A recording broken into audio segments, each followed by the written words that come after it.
वक्फ संशोधन विधेयक पर राज्यसभा में भाजपा नेता सुधांशु त्रिवेदी का भाषण सोशल मीडिया पर वायरल हो रहा है। भाजपा के तेज तर्रार नेता सुधांशु त्रिवेदी ने विपक्षी दलों द्वारा की जा रही तुष्टीकरण की राजनीति पर जमकर निशाना साधा है। उन्होंने अपने चिरपरिचित अंदाज में विपक्ष पर निशाना साधा। कांग्रेस पर तुष्टीकरण की राजनीति करने का आरोप लगाते हुए त्रिवेदी ने कहा कि कांग्रेस हमेशा अपने वोट बैंक की ताकत के आधार पर अल्पसंख्यकों का समर्थन करने का विकल्प चुनती है और भूमि विवादों पर मुस्लिम निकायों के खिलाफ कैथोलिक चर्च द्वारा उठाई गई आपत्तियों का हवाला दिया। उन्होंने यह भी आश्चर्य जताया कि पिछली सरकारों के दौरान वक्फ बोर्ड के भूमि दावों को कैसे वैध बनाया गया, जब अंग्रेजों ने मुगलों की सारी जमीन पर कब्जा कर लिया था। उन्होंने सवाल किया कि सिखों और हिंदुओं की जमीनें उसी तरह क्यों नहीं वापस ली गईं जैसे मुसलमानों के लिए की गई थीं। उन्होंने कहा कि सदन में पहले ही बताया जा चुका है कि वक्फ विधेयक के लिए कितनी मेहनत की गई है। उन्होंने सवाल उठाया कि देश में सुन्नी वक्फ बोर्ड और शिया बोर्ड अलग अलग क्यों हैं। वक्फ बोर्ड के दावों पर सवाल उठाते हुए उन्होंने कई मामले गिनाए। उन्होंने ताजमहल का भी उल्लेख किया।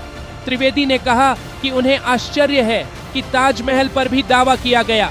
सुधांशु त्रिवेदी ने आगे कहा कि हमने ईमानदारी से मुस्लिम समाज के कल्याण की बात की है।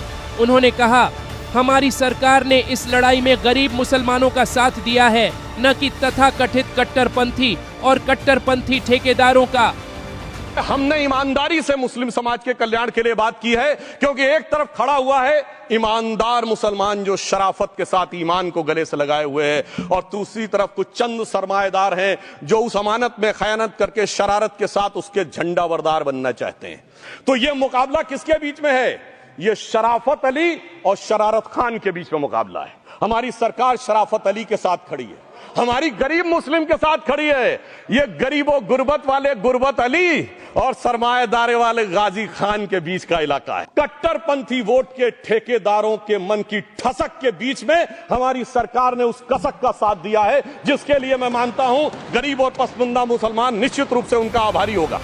भाजपा नेता सुधांशु त्रिवेदी ने कहा कि कुछ लोगों को उम्मा की परवाह नहीं है, जनता की उम्मीद पर पानी फिर रहा है। जो लोग अल्पसंख्यकों की बात करते हैं, जब अल्पसंख्यकों की बात आती है तो वे सबसे पहले उसे तराजू में तौलते हैं।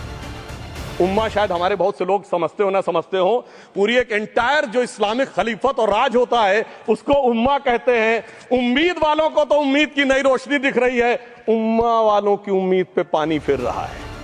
जो लोग कहते हैं कि हम कानून को नहीं मानेंगे, नियम को नहीं मानेंगे, और फिर कहते हैं कि हम न्यायालय का आदेश नहीं मानेंगे, इसका मतलब है कि वे अपने ही गड्ढे में जी रहे हैं।